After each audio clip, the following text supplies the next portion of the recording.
Okay, script wise, I've been critiquing a lot of calls lately. And I want to give you guys some help with number one, how to set up call number one. And more importantly, how to position call number one for the follow-up call, which is super important because nobody here out of everyone in here that's ever called a seller is closing a seller on call number one. You're not getting the deal on call number one. So this is all about positioning yourself for the second, third, fourth, fifth call, however many times it takes to talk to a seller, to when they've had enough pain, their motivation is high enough to where they are ready to speak to you. All right. And we talk about these three words quite often in the community, which is why, where, when. Why are you selling? Where are you going if you did sell? And when do you need to be there by? The when is really important. Okay. It's all important. So if I'm talking to a seller, I'll just ask those three questions. Hey, why are you selling? And also, I just say that because you don't want to ask a seller a question where they can answer yes or no. That doesn't do you any good. That doesn't serve you. Okay. Why are you selling? They can't say yes or no to that, can they? Any particular reason why you're selling the property? No. Do you see the difference in that? Why are you selling the house? Too many of you are way too hesitant to ask just a direct question. Any particular reason you're selling the property? Nope. Now you're stuck. They cannot answer yes or no to why are you selling. Now they can tell you to, you where to go, but they can't say yes or no. So why don't you think about that? Where are you going if you did sell it? They can't say yes or no. Well, I'm going down to Florida. Okay, when do you need to be there by? August 31st. Okay, great. Maybe I don't get the seller on the call to say that they're open to lease purchase. Maybe they're not ready. They want to continue to try with their realtor. Okay, great. When I call that seller back, I'm going to say, hey, the last time we spoke, you said you need to be down in Florida by August 31st. Did you give up on that? What happened? Do you still need to be there? I'm not talking to them about owner financing or lease purchase. I'm asking them what's their current situation and do you still need to do that thing you told me? That's why we ask those questions. That's why we get that data. Does this make sense, guys? Is this landing with you? Okay. We're the reason that we have a short, brief call number one is not to make best friends with them. It's not to build a bunch of rapport. It's to find out what it is that they're trying to accomplish so that when we call them the second time, which we're going to do no matter what they tell us, even if they hang the phone up, if they're selling their house and you're talking to the seller, you're calling them back again. They're going to sell the house to you or they're going to sell it to somebody else. So on call number two, hey, the last time we spoke, you told me this, this, and this. Do you still need to do that? What happened? Did you sell the house? All right. Hope that's helpful. Bring your questions in. So I'm going to give you the other thing I've been seeing with a lot of the students who are making dial number one is they're kind of beating around the bush. So I'm going to give you something that I would say to a seller on call number one that I'm calling them absolutely cold. All right. And I'll try to go as slow as possible so that you guys can write this down. But if I'm calling an expired listing, if I'm calling Russell and his house is at 123 Main Street and he picks up the phone, I would say, is this Russell? Yes. Hey, Russell, this is Brian. I'm calling about your house at 123 Main Street. I'm interested in buying it. Is it still for sale? Yes. Great. You have a couple minutes. I have to like to ask you a few questions. Yeah, I can give you a couple minutes. You have a Good. white, we can do that. Guys, that's your opener to every single seller. Who am I talking to? I use his name. I identify that I'm talking to the seller. I tell him who I am. I tell him that I want to buy his house and I ask him if it's still for sale and I ask him for his permission. And then I might say something like, hey, I noticed your house was I noticed you took your house off the market. Any particular reason why you did that?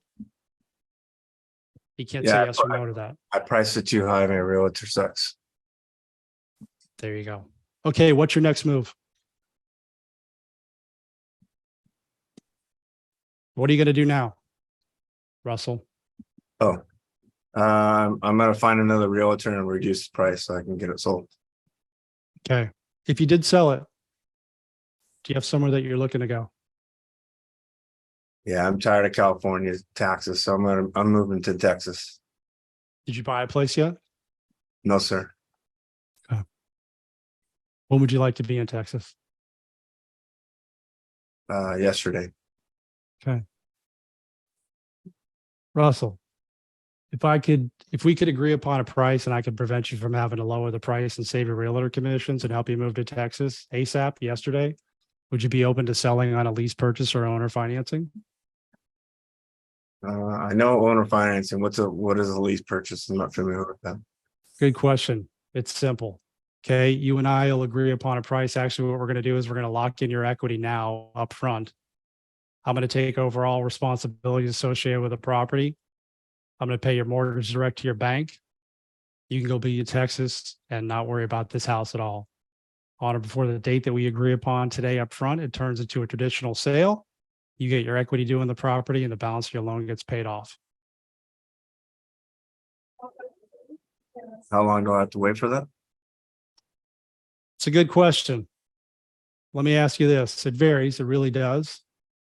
If I get you the price that you need and help you move to Texas, take over the responsibilities of the house, what will be the longest you'd be willing to wait for your money? Well, I mean, I would need some of that money to make the move, right? You know, probably within the next year or so. Okay, great. Russ, how about I do this? Let me send you some information on the process, on how everything works. And it'll take you probably maybe 2 or 3 minutes to read it. I got a couple of videos.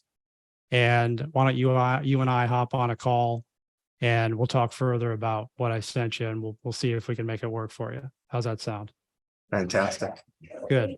Your email, please. I am the All right. man. I am the man at Yahoo. There you go. Okay, so guys, this is super simple. All right, deflected every objection he gave. I'm not trying to close him. I didn't give him a timeline. I just want to know if he's open to the idea, and I want to know what he's trying to get done. That's it. It's very simple.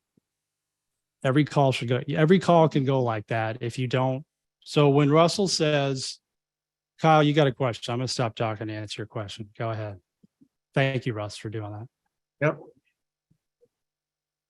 Yeah, Brian, I got your stuff last night on that, and I actually started implementing it today. Calling sellers. But one thing I find sometimes with my plus leads, right, it'll have a man's name, but a woman will answer, right? So sometimes when I say, hi, this is, or is this so and so, if the name's not going to match the voice, right? So I've been just saying, hey, I'm not sure if I have the right number. I was looking for so and so. I don't know. Did you have something else that you kind of pivot to when it's different like that, or? Mm-hmm. Yeah, and I realize that's what the script says too, right? I understand that, but we got to have something on the script. But if I'm calling for Russell and Ramona answers, I'm not going to say, hey, is this Russell? All right. I'm just going to be like, hey, I'm looking for Russell. Do I have the right number? No. Okay. Well, my name's Brian. I'm looking for the owner of 123 Main Street. Do I have the right person? Yes. Okay. Can I ask your name? Ramona. Great, Ramona. Then I just go into the rest of the script. I've listened to call because what happens if you don't do that is you forget. I've listened to calls where they're at the end of like, I really should have been talking to you for 10 minutes, which is way too long, by the way. And I don't have your name.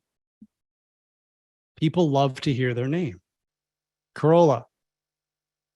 She looked up when I said her name. You get people's attention when you use her name. They like to hear it. This stuff matters.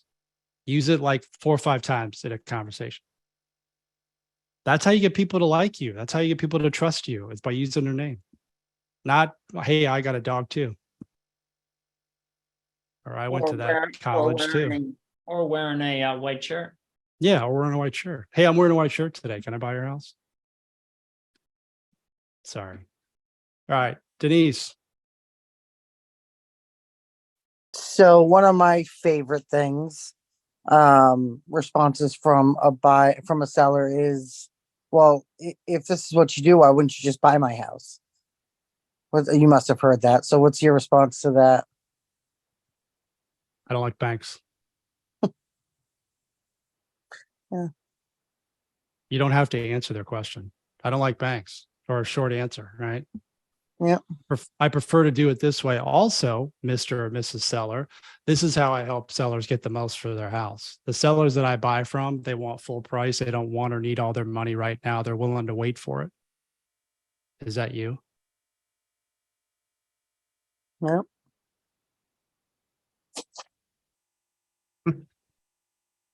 You left her speechless. That's What awesome. else? What else? What else you got? Give me something I haven't heard. Wendy, Yeah, I have a question. So going back to what Kyle said, what do you say when you do have a name from My Plus Leads, but it's something that you have no idea how to pronounce? What do you do in that situation? Easy. I normally just say, hey, I'm going to say this name wrong and I apologize, but is this so? And I just try to say it the best I can. Or I'll say Okay. the last name. I'll say the last name. If it's a female, is this Miss so and so? If the last name is, if I can read that, I just apologize. Hey, I realize I might get your name wrong. Is this so and so? Okay, thanks. Just think about when somebody's calling you up cold, like, would you feel, how would you feel if they said your name, or or they didn't ask who they were talking to? Like, just flip the script. Like, how would you want to be spoken to? Brian, are you a realtor? No.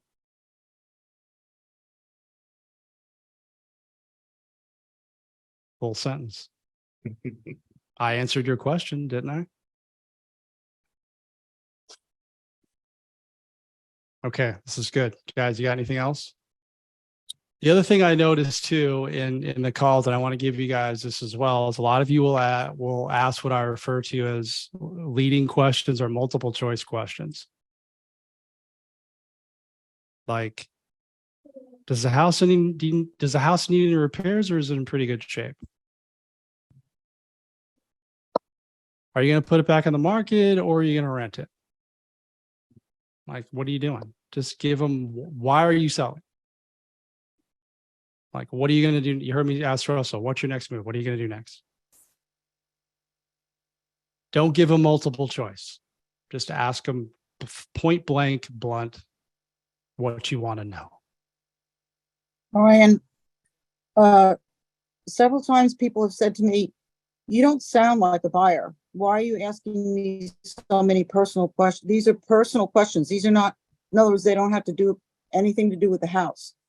What would you say if somebody says that when you start asking, you know, where are you going, and, you know, when do you have to be there? A lot of people don't seem to get that.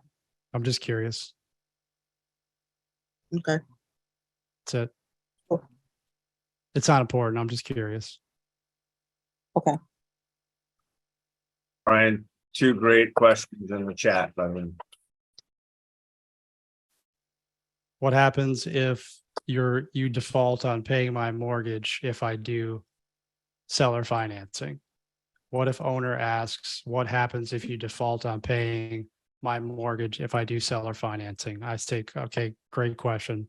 So every seller asks me that. Everyone asks me that. You're basically describing a doomsday scenario, but since you answered the question, since you asked the question, I'll answer it for you. I have no intention of defaulting. I've never defaulted. Look, I can tell you that this is a viable option for you. If this is a viable option for you, Mr. Seller, the attorneys can make everybody feel comfortable. You and I will meet. We'll have multiple discussions. That's the only explanation you need to give. You don't have to go into a 3-minute buyer seminar about how we screen everybody, and just that's it. 3 sentences, 3 to 4 sentences. Answer the question, isolate it. Other than that, is there anything else that you don't like about this? What do you say when they ask for 25% as a down payment? I say a lot of things, but the most basic would be, Why do you need 25%?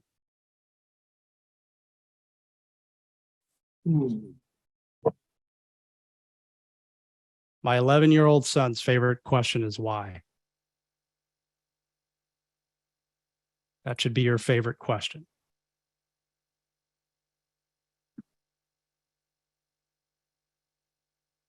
What brand shirt is that? Banana Republic. Good question, Joel. All right, we got a few more minutes, guys. We got to switch over to Brian. the mastermind. What's up? Who said something? Haiti here, quick question. So with just a lead follow-up question. So if they're wondering why you're asking all these questions, could you just say, well, I'm just trying to understand the time frame? Yeah, you could say that as well. I just normally just like deflect it. Like if they're coming at me, I just derail them. Like just derail the freight train. That's not important. I was just curious. Okay. Okay. Just ask something different. Okay. Thanks. Thanks. Yeah.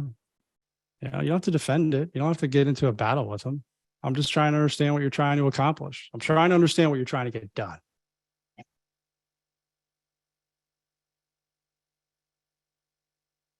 What's a reasonable down payment percentage with seller financing? 0.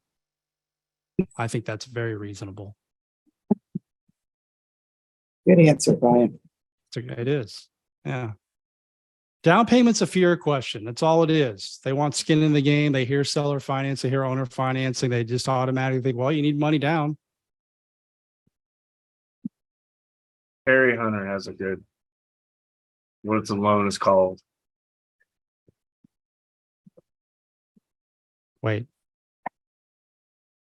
Will my lender call my loan if they find out about option or seller financing? Not about they wouldn't on an option because the deed doesn't transfer. I don't know. I don't know anybody that's had a loan call due. Could they?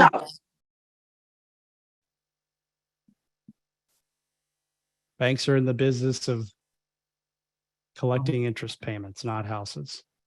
But yeah, they could call it. There's always a risk associated with that. As a student, as an associate, we teach you how to set that up the proper way to mitigate that risk.